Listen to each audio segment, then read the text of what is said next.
ഒരു വ്യക്തിയെക്കുറിച്ചോ അതല്ലെങ്കിൽ ഒരു ചെറിയൊരു ഗ്രൂപ്പിനെക്കുറിച്ചോ പഠിക്കാനായിട്ടാണ് നമ്മൾ ഉദ്ദേശിക്കുന്നതെങ്കിൽ അതിനെ നമുക്ക് കേസ് സ്റ്റഡിയിലൂടെ ആ ഒരു ഗ്രൂപ്പിനെക്കുറിച്ചോ അല്ലെങ്കിൽ ആ ഒരു വ്യക്തിയെക്കുറിച്ചോ കൂടുതൽ ഡീറ്റെയിൽസ് നമുക്ക് കണ്ടെത്താം, അല്ലെങ്കിൽ അവരെക്കുറിച്ച് കൂടുതൽ കാര്യങ്ങൾ മനസ്സിലാക്കാം. പക്ഷേ ഒരു വലിയ ഗ്രൂപ്പിനെക്കുറിച്ചോ അല്ലെങ്കിൽ ഒത്തിരിയധികം മെമ്പേഴ്സ് അടങ്ങുന്ന ഒരു ഗ്രൂപ്പിനെക്കുറിച്ചാണ് നമ്മൾ പഠിക്കാനായിട്ട് ആഗ്രഹിക്കുന്നതെങ്കിൽ ഈ ഒരു കേസ് സ്റ്റഡി എന്ന് പറയുന്ന മെത്തേഡ് നമ്മളെ ഹെൽപ്പ് ചെയ്യത്തില്ല. അതിന് നമ്മളെ സഹായിക്കുന്ന മെത്തേഡാണ് സർവേ.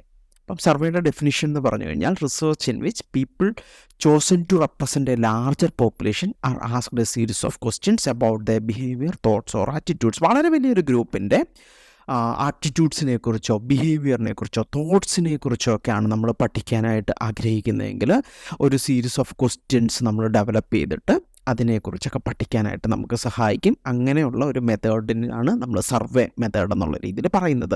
സാധാരണഗതിയിൽ സർവേ നടത്തുമ്പോഴത്തേക്ക് നമ്മളൊരു ഗ്രൂപ്പിനെ ഐഡൻറ്റിഫൈ ചെയ്യുന്നു, നമ്മുടെ ടാർഗറ്റ് പാർട്ടിസിപ്പൻസിനെ ഐഡൻറ്റിഫൈ ചെയ്യുന്നു. അത് ഒരു പക്ഷേ നമ്മളൊരു വലിയ ഗ്രൂപ്പാണെന്നുണ്ടെങ്കിൽ അതിൻ്റെ ഒരു റെപ്രസെൻറ്റേറ്റീവ് പാർട്ടിനെ നമ്മൾ സെലക്ട് ചെയ്യുന്നു. ഈ വലിയ ഗ്രൂപ്പിനെ നമ്മൾ പോപ്പുലേഷൻ എന്ന് വിളിക്കുന്നു. എന്നിട്ട് നമ്മൾ ഈ സർവേ കണ്ടക്ട് ചെയ്യുന്ന ഗ്രൂപ്പിനെ നമ്മൾ സാമ്പിൾ എന്നുള്ള രീതിയിൽ വിളിക്കുന്നു. സാമ്പിൾ എന്ന് പറഞ്ഞു കഴിഞ്ഞാൽ ആ ഒരു വലിയ ഗ്രൂപ്പായിട്ടുള്ള പോപ്പുലേഷനെ ശരിക്കും റെപ്രസെൻറ്റ് ചെയ്യാൻ പറ്റുന്ന ഐഡിയലായിട്ടുള്ള ഒരു ചെറിയ പാർട്ടിനെ പറയുന്ന പേരാണ് സാമ്പിൾ എന്ന് പറയുന്നത്. ആ ഒരു സാമ്പിളിൽ നമ്മൾ ഈ ഒരു സർവേ കണ്ടക്ട് ചെയ്യുന്നു. ആ ഒരു സർവേ കണ്ടക്ട് ചെയ്തതിന് ശേഷം നമ്മൾ ആ ഒരു സർവേയുടെ റിസൾട്ടിനെ ബേസ് ചെയ്തിട്ട് നിഗമനങ്ങളിൽ എത്തിച്ചേരുന്നു. ഇലക്ഷനൊക്കെ അടുക്കുമ്പോൾ കണ്ടക്ട് ചെയ്യുന്ന എക്സിറ്റ് പോൾസ് ഓപ്പറേറ്റ് ചെയ്യുന്നത് ഈ ഒരു സർവേ മെത്തേഡ്സിലൂടെയാണ്. അടുത്തതായിട്ട് ഈ പോപ്പുലേഷനെ ബേസ് ചെയ്ത് നടക്കുന്ന ഒരു സർവേ ആണ് ഇന്ത്യയിൽ നടക്കുന്ന 10 വർഷത്തിലൊരിക്കൽ നടക്കുന്ന ഈ സെൻസസ് എന്ന് പറയുന്ന ആ ഒരു പ്രോസസ്സ്. അത് അവിടെ ഒരു സാമ്പിളിനെ ബേസ് ചെയ്തിട്ടല്ല നടക്കുന്നത്, ഹോൾ പോപ്പുലേഷനെ ബേസ് ചെയ്തിട്ട് പോപ്പുലേഷനെ ഐഡൻറ്റിഫൈ ചെയ്തിട്ട് ഓരോ മെമ്പേഴ്സിൽ നിന്നും ഇൻഫർമേഷൻ കളക്ട് ചെയ്തിട്ട് അതിനെ ക്രോഡീകരിച്ച് കൊണ്ടുവരുന്ന ഒരു പ്രോസസ്സാണ് ഈ സെൻസസ് എന്ന് പറയുന്നത്. അത് പോപ്പുലേഷനെ ബേസ് ചെയ്തിട്ടുള്ള ഒരു സർവേക്ക് എക്സാമ്പിളാണ്. അപ്പം ഈ സർവേയുടെ അഡ്വാൻറ്റേജ് എന്ന് പറഞ്ഞു കഴിഞ്ഞാൽ വളരെ കുറഞ്ഞ സമയത്തിനുള്ളിൽ വളരെ വലിയൊരു ഗ്രൂപ്പിൽ നിന്നും ഇൻഫർമേഷൻ കളക്ട് ചെയ്യുക എന്നതാണ് നമ്മുടെ റിസർച്ച് ഒബ്ജക്റ്റീവ് എങ്കിൽ അത്തരം യൂസിന് വേണ്ടിയിട്ട് നമ്മളെ ഹെൽപ്പ് ചെയ്യുന്ന റിസർച്ച് മെത്തേഡാണ് സർവേ എന്ന് പറഞ്ഞു കഴിഞ്ഞാൽ. പക്ഷേ ഈ ഒരു സർവേക്ക് കുറച്ച് ഡിസഡ്വാൻറ്റേജ് ഉണ്ട്. ഒന്നാമത്തെ കേസ് എന്ന് പറഞ്ഞു കഴിഞ്ഞാൽ നമ്മൾ നേരത്തെ പറഞ്ഞിട്ടുണ്ടായിരുന്നു, ഒരു പോപ്പുലേഷൻ്റെ ഐഡിയ റെപ്രസെൻറ്റേറ്റീവ് പാർട്ടായിട്ടുള്ള സാമ്പിളിനെ ഐഡൻറ്റിഫൈ ചെയ്ത് അവരിലാണ് നമ്മൾ സർവേ നടത്തുന്നതെന്ന് പറഞ്ഞായിരുന്നു.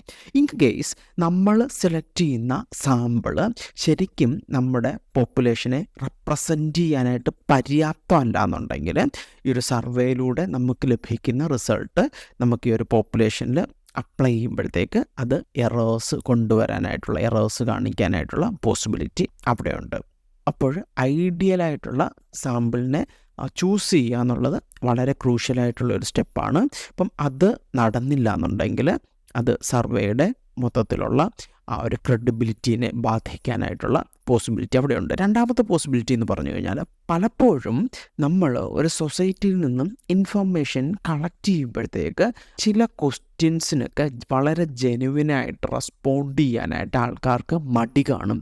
അതായത് സോഷ്യൽ ഡിസൈറബിലിറ്റിക്ക് വേണ്ടി ആ സമൂഹത്തിന് മുമ്പിൽ വളരെ പോളിഷ്ഡ് ആയിട്ടുള്ള ഒരു ഇമേജ് ക്രിയേറ്റ് ചെയ്യുന്നതിന് വേണ്ടിയിട്ട് പലപ്പോഴും പാർട്ടിസിപ്പൻസ് അവരുടെ തോട്ട്സോ ആറ്റിറ്റ്യൂഡ്സോ ബിഹേവിയറോ റിലേറ്റഡ് ആയിട്ടുള്ള ക്വസ്റ്റ്യൻസിന് വളരെ പോളിഷ്ഡ് ആയിട്ടുള്ള ജെനുവിൻ അല്ലാത്ത ആർട്ടിഫിഷ്യൽ ആയിട്ടുള്ള മറുപടികൾ നൽകാനായിട്ടുള്ള പോസിബിലിറ്റീസ് അവിടെയുണ്ട്. അപ്പം ഇതിനെ തടയാനായിട്ടുള്ളൊരു മെക്കാനിസം ഈ ഒരു സർവേയിൽ ഇല്ല. അതും സർവേയുടെ ഒരു ഡ്രോബാക്ക് എന്നുള്ള രീതിയിൽ പറയാനായിട്ടുള്ള പോസിബിലിറ്റി ഉണ്ട്. അപ്പോൾ വലിയൊരു ഗ്രൂപ്പിനെയാണ് നമ്മൾ ഹാൻഡിൽ ചെയ്യുന്നത്. അപ്പോൾ അങ്ങനെ വരുമ്പോഴത്തേക്ക് എറേഴ്സ് ഉണ്ടാവാനായിട്ടുള്ള പോസിബിലിറ്റിയും അവിടെ കൂടുതലാണ്. വളരെ കെയർഫുള്ളായിട്ട് ഈ ഒരു സർവേ ഡിസൈൻ ചെയ്തില്ല എന്നുണ്ടെങ്കിൽ എറേഴ്സിൻ്റെ അളവ് വളരെ കൂടി നമ്മുടെ ഒരു ഫൈൻഡിങ്സിൻ്റെ ക്രെഡിബിലിറ്റിയെ തന്നെ ബാധിക്കാനായിട്ടുള്ള വാലിഡിറ്റിയെ തന്നെ ബാധിക്കാനായിട്ടുള്ള പോസിബിലിറ്റി അവിടെയുണ്ട്. പ്രധാനമായിട്ടും പല ടൈപ്പ് ഓഫ് സർവേ എന്നുള്ള രീതിയിൽ നമുക്ക് പറയാനായിട്ടൊക്കെ. ഒന്നാമത്തെ കേസ് എന്ന് പറഞ്ഞു കഴിഞ്ഞാൽ ഡയറക്റ്റ് സർവേ ഉണ്ട്. നമ്മൾ ഡയറക്റ്റ് ക്വസ്റ്റ്യനെയേഴ്സൊക്കെ കൊടുത്ത് ഡാറ്റ കളക്ട് ചെയ്യുന്നു.